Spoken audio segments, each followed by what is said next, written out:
दो तरीके से देख सकते हैं इसे। एक तो पॉलिटिकल हिस्ट्री क्या है इस पीरियड की। तो पॉलिटिकल हिस्ट्री तो बहुत आसान है समझना कि दिल्ली सल्तनत कायम हुई, जो लोग आए वो सेंट्रल एशिया से आए और अफ़गानिस्तान से आए। उस ज़माने में सेंट्रल एशिया अफ़गानिस्तान एक ही तरह का रीजन था। हाँ हाँ। अफ़गानिस्तान नाम तो नहीं था उस वक्त। वहाँ से आए और वो फ़ारसी बोलते थे। उनकी मादरी ज़ुबान तुर्की थी, अच्छा। लेकिन बोलते फ़ारसी थे, इसलिए कि फ़ारसी उस वक्त की बड़ी ज़ुबान थी जिसमें दरबार में या लिखने पढ़ने की जो कहते हैं हाई कल्चर की लैंग्वेज या लिटरेरी लैंग्वेज वो फ़ारसी थी। ज़ाहिर है कि हिंदुस्तान में आके जब उन्होंने अपनी हुकूमत कायम की तो वो एक फ़ौजी हुकूमत थी। अपनी फ़ौज लेके आए और उन्होंने यहाँ एक मिलिट्री ब्यूरोक्रेसी के ज़रिए रूल किया और एक पूरा सिस्टम बनाया। उसका जो बेसिस था रूल करने का वो टैक्स था।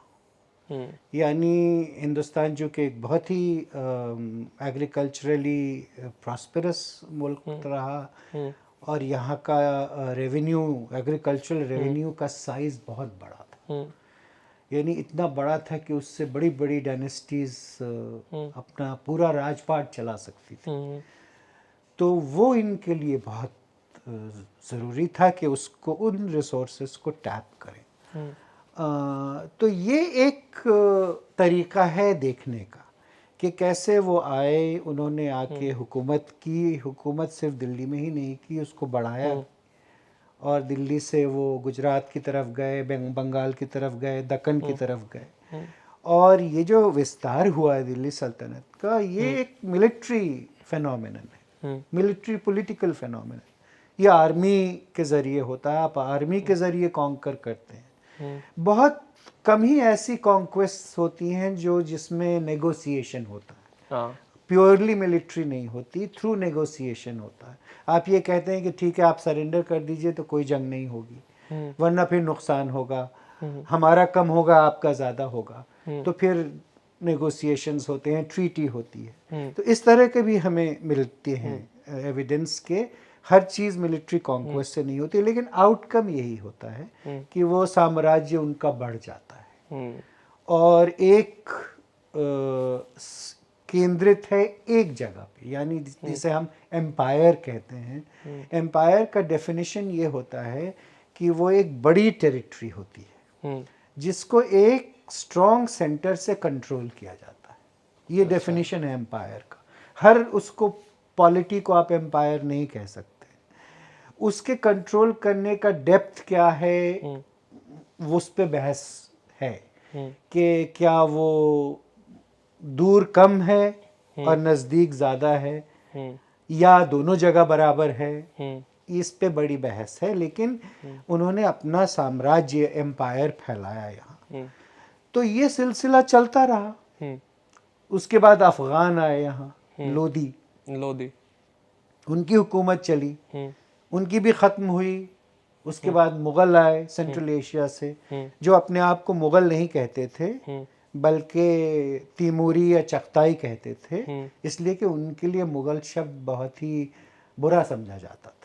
अच्छा, ऐसा क्यों सर? इसलिए कि उनकी नज़र में मुग़ल वो होते हैं जो ईस्टर्न उज़्बेकिस्तान या ईस्टर्न मुग़लिस्तान के हैं। वो वेस्टर्न मुग़लिस्तान के थे और अपने आप को बड़ा सोफिस्टिकेटेड और सुपीरियर समझते थे। अंदीजान हाँ, अंदीजान से वेस्ट जो एरिया है उसके जो लोग हैं वो ईस्टर्न मुग़लिस्तान, ये जो मुग़ल कहलाते हैं, जिनकी ज़ुबान को भी मुग़ल, बाबर लिखता है कि वो कमांडर को मैंने देखा कि वो मुग़ल में इंस्ट्रक्शन दे रहा है। तो ऑब्वियसली दोनों ज़ुबानें अलग अलग हैं, वो तुर्की है, ये मुग़ल है। तो वो उन्हें मंगोल समझते थे। ये जो मुग़ल वर्ड है वो अंग्रेज़ी में, हमारी ज़ुबान में, अंग्रेज़ी ज़ुबान में मंगोल की हैसियत से है। इसका ओरिजिन मुग़ल है। अब हम उसे मंगोल कहते हैं। तो वो मंगोल को बुरा समझते थे। अपने एंसेस्टर्स में चंगेज़ को अच्छा समझते थे, लेकिन उनके समय में आते आते तक, यानी 16वीं शताब्दी तक, वो अपने आप को सुपीरियर समझते थे। तैमूर के भी थे ना सर, वो पैटर्नल साइड से? हाँ, पैटर्नल साइड से तैमूर उनके वंशज थे, और उसमें तैमूर में दोनों चीज़ें थी, मुगल यानी मंगोल भी थे और तुर्क भी थे। यानी वो आधे तुर्क और आधे, माँ की तरफ से वो मंगोल थे और बाप की तरफ से वो तुर्क थे। ओके। तो उनमें तभी उन्हें टर्को मंगोल भी कहते हैं। यहाँ के वो हिंदुस्तानी कैसे हुए फिर? यहाँ के जो लोग, यही सबसे दिलचस्प बात है, हाँ। हिंदुस्तानियों ने उन्हें मुगल कहना शुरू किया। अच्छा। इसलिए कि हिंदुस्तानियों ने ये देखा बहुत पहले से कि नॉर्थ वेस्ट से जो लोग हमला करते हैं वो मंगोल है। ओके। उस ज़माने में वो मुग़ल कहलाते थे। यानी अलाउद्दीन खिलजी के ज़माने में जो दिल्ली में कई बार हमले हुए, जो उसने परास्त किया मंगोल्स को और बचा के रखा एक तरह से अपनी सल्तनत को, वो हिंदुस्तानियों ने देखा कि ये एक इन्वेडिंग फोर्स है और उन्हें मुग़ल कहा। यही लेबल उन्होंने मुग़लों को भी दिया। ओके। तो सर जब मुग़ल यहाँ पे आते हैं तो पूरा का पूरा यहाँ का सिस्टम ही चेंज हो जाता है हिंदुस्तान का, और पूरा वो एक तरीके का स्ट्रक्चर तैयार करते हैं। आर्ट यहाँ पे आता है, एक अलग तरीके का आर्ट, आर्किटेक्चर, म्यूज़िक, सूफिज़म, और उसके अलावा एडमिनिस्ट्रेशन के रिफॉर्म्स होते हैं। एडमिनिस्ट्रेशन में मनसूबदारी, ज़मींदारी, ये सारा सीन होता है। तो आप किस तरीके से देखते हो उनका मुग़ल पीरियड जो है उसको, औरंगज़ेब के बाद तक, बाबर से लेकर शुरुआत जो होती है, कि कैसे आप उसको जज करते हो? पहले की तुलना में, यानी जो दिल्ली सल्तनत या अफगान और सर दिल्ली सल्तनत के अलावा, सॉरी टू इंटरप्ट, अगर पूरी तुलना करी जाए एंशिएंट, मॉडर्न और मेडिवल की, उसके हिसाब से भी आप बताना। हाँ, तो अगर आप लंबा एक व्यू लें, एक लॉन्ग टर्म व्यू लें इंडियन हिस्ट्री का, तो ये एक ऐसी पॉलिटिकल डायनेस्टी है मुग़ल जो कि काफ़ी लंबी चली। सबसे बड़ा इसका अचीवमेंट ये है, पॉलिटिकल अचीवमेंट ये है कि ये 200 साल से ज़्यादा तक हुकूमत की उन्होंने। तो ये एक बड़ा अचीवमेंट माना जाता है। और हुकूमत भी ऐसी की जो एक तरह से स्टेबल थी। बहुत, जैसे मैं आपको मिसाल देता हूँ, अफ़गान आए और उन्होंने अपनी लोधी सल्तनत कायम की, उसके बाद से बाबर ने आके उन्हें ख़त्म कर दिया। ठीक है। उसके बाद से सूर अफ़गान ने अपनी सल्तनत दोबारा कायम की, उन्होंने मुग़लों को यहाँ से निकाल दिया, उनकी भी सल्तनत ख़त्म हुई, फिर मुग़ल आए। तो ये जो उतार चढ़ाव है और बदलाव है, ये नहीं रहा। ओके। 1526 के बाद ये चीज़ नहीं रही, एक स्टेबल पॉलिटिकल रेजिम रहा। और स्टेबल पॉलिटिकल रेजिम्स के अपने इम्प्लिकेशंस होते हैं। जब भी कहीं स्टेबिलिटी होती है तो वहाँ जो बदलाव आता है उसका नेचर अलग होता है उन जगहों से जहाँ कॉन्टिन्यूसली बदलाव आ रहा है और रेजिम चेंज हो रहा है। कुछ चीज़ें वहाँ ऐसी हो सकती हैं जो यहाँ नहीं होती, और वाइसी वर्सा। तो सबसे बड़ा जो देखने लायक सबसे बड़ी चीज़ है वो ये कि इन्होंने एक लंबे समय तक हुकूमत की और एक स्टेबल पॉलिटिकल रेजिम था। इसकी एक बड़ी वजह ये भी है, जैसा आपने कहा, कि उन्होंने नए इंस्टीट्यूशन स्टैब्लिश किए, जैसे बनसब, बिल्कुल नई चीज़ थी कि जो ब्यूरोक्रेसी है उसको न्यूमेरिकल रैंक्स दिए जाए। यानी एक ब्यूरोक्रेट है, उसका रैंक 5000 का, वो उससे छोटा है जिसका 10,000 का है, और उससे बड़ा है जिसका 2000 का है।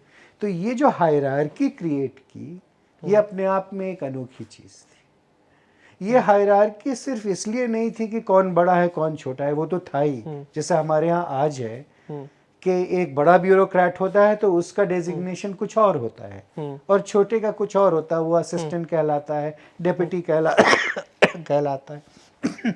इस रैंक के साथ उसकी सेना शक्ति भी, डिसेंट्रलाइजेशन ऑफ पावर नहीं, centralisation of power, centralisation of power, centralisation of power ऐसे है कि मनसबदार कितना बड़ा या छोटा क्यों ना हो, उसका कंट्रोल बादशाह के हाथ में। ओके। वो मंगोलों की तरह नहीं है कि जो राजा है यानी खाकान है उसके कब्जे में 10 खान हैं, हर खान के कब्जे में 10 बेग हैं और हर बेग के कब्जे में 10,000 सैनिक हैं। ये एक इनडायरेक्ट रूल है, इनडायरेक्ट कमांड है। मुगलों के मनसब सिस्टम में ये नहीं है, उसमें डायरेक्ट कमांड है कि मनसबजार चाहे 100 का रैंक का हो या 1000 का हो या 5000 का, उसकी लगाम बादशाह के हाथ। ओके। तो ये एक नई चीज है। और जो 5000 ही मनसबदार है उसको 5000 सवार भी मेंटेन कर दे, यानी ट्रूपर्स, कैवलरी ट्रूपर्स, उसके लिए उसको अलग से तनख्वाह मिलती, उसकी पर्सनल पे 5000 की है और उसकी सेना की पे 5000 की अलग से। सवार वगैरह जो अब आप देखिए कि ये सिस्टम कैसे बहुत ही सोफिस्टिकेटेड उस वक्त के लिहाज से एक सोफिस्टिकेटेड सिस्टम है जिसमें आप एक तरह की मिलिट्री ब्यूरोक्रेसी तैयार कर रहे हैं। ओके। जो सिविल भी एडमिनिस्ट्रेशन भी कर रहा है, जैसे गवर्नर है वो सिविल एडमिनिस्ट्रेशन भी कर रहा है, वो लॉ एंड ऑर्डर देख रहा है, उसकी कचहरी भी चलती है, उसका दरबार है, उसमें सारी अपील्स आती हैं, जो लोकल लेवल पे नई केस सॉल्व होते हैं वो सब वहाँ आते हैं, वो फैसले करता है। लेकिन वो मिलिट्री ऑफिसर भी है, वो अगर कहीं कोई लॉ एंड ऑर्डर का इशू होता है तो वो अपनी आर्मी भेजता है, जंग लड़ता है, बादशाह जहाँ जंग लड़ने जाता है उसके साथ जाता है। तो ये एक मिश्रण है मिलिट्री और सिविल ब्यूरोक्रेसी का जो उन्होंने बनाया। ओके। इसी तरह उन्होंने अपने टैक्सेशन सिस्टम को भी बनाया कि कैश में लेने हैं अच्छा। टैक्सेस, अच्छा। काइन में नहीं लेने हैं। पहले किस में होता था? आप चाहें तो काइन में ले सकते काइन हैं। क्या होता है? काइन में यानी अनाज में। अच्छा, अनाज में नहीं। हाँ, ओके। आप ऐसे समझ लीजिए कि किसी भी मध्यकालीन भारत में किसी भी सरकार की जो आय है उसका सबसे बड़ा हिस्सा, लगभग 80 से 90% हिस्सा लैंड रेवेन्यू से आता है। यानी जो लगान जमीन से आता है, अनाज से उगाने से आता है, वो उसका 80 से 90% हिस्सा है। वो आप चाहें तो अनाज में ले सकते हैं और चाहें तो आप कैश में ले सकते हैं। ओके। कैश के अपने एडवांटेजेस, अगर आप कैश में ले रहे हैं तो कैश में आप पे भी कर सकते हैं अपनी सेना को, अपनी ब्यूरोक्रेसी को, अपने पास जमा भी कर सकते हैं पैसा। अगर आप काइन में ले रहे हैं यानी आप अनाज में ले रहे हैं तो आपको पहले उनको बेचना है मंडी में या बिकवाना है, फिर आपको कैश कलेक्ट करना, लंबी चौड़ी आफत है वो। तो वो एक पूरा अलग सिस्टम है। तो कैश में रेवेन्यू लेने के अपने एडवांटेजेस। ओके। यही वजह है कि हमें एक बड़े पैमाने पे सिक्कों का चलन मिलता है इस समय, इसलिए कि कैश इकोनॉमी। अच्छा। तभी रुपया पहली बार इसी पीरियड में इंट्रोड्यूस हुआ है। ओके। रुपया जो चांदी का सिक्का था, एक बड़ी चांदी का सिक्का जो पहले नहीं था इतना बड़ा, वो इसी समय 16वीं शताब्दी में आया। तो ये पहले के टाइम में कॉइन्स नहीं हुआ करते थे? पहले के टाइम में एंशिएंट इंडिया में हर समय कॉइन्स हुआ करते थे। हाँ। कैश इकोनॉमी बहुत पुरानी है, प्राचीन काल से, यानी वैदिक और पीरियड में या उससे पहले इंडस सिविलाइजेशन में कॉइन्स नहीं थे। कैश इकोनॉमी हो सकती है कि आपने कोई चीज को बना लिया माध्यम कि हम इससे बार्टर करेंगे, जैसे निष्क हुआ करता था, या कोई ऐसी चीज, पद है या कोई भी ऐसी चीज बना लीजिए आप, ट्रिंकेट्स हैं, उनसे आप करते हैं। लेकिन कॉइन तो एक खास तरीके का सिक्का होता है। ओके। जिसका एक शेप होता है, जिसका एक वेट होता है, जिसमें कुछ लिखा हुआ होता है। तो वो एक standardise medium of exchange. Demonetisation भी हुआ था ना सर तब? डिमोनेटाइजेशन तो उसको कहते हैं जिसमें आप कैश को विड्रॉ कर लेते हो। हाँ। तो डीमोनेटाइजेशन के उस वक्त ये अकबर और हर दौर में हुआ है डीमोनेटाइजेशन, लेकिन उन सरकारों में ज़्यादा हुआ है जो बहुत सेंट्रलाइज्ड और मजबूत सरकारें, जो नहीं चाहती कि दूसरों का सिक्का चले।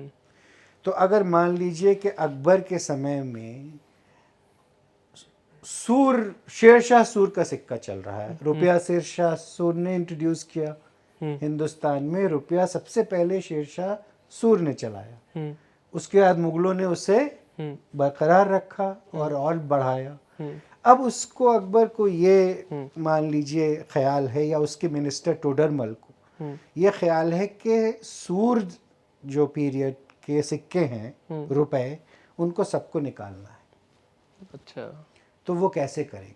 वो थ्रू डीमोनेटाइजेशन करें। Okay okay okay. उसके अपने तरीके, एक तरीका ये कि आपने ऑर्डर दे दिया कि आज से ये सिक्के बंद हैं, बात खत्म हो गई। वो सारे सिक्के अब लीगल टेंडर नहीं रहे, वो अब सिर्फ चांदी के भाव बिक सकते हैं।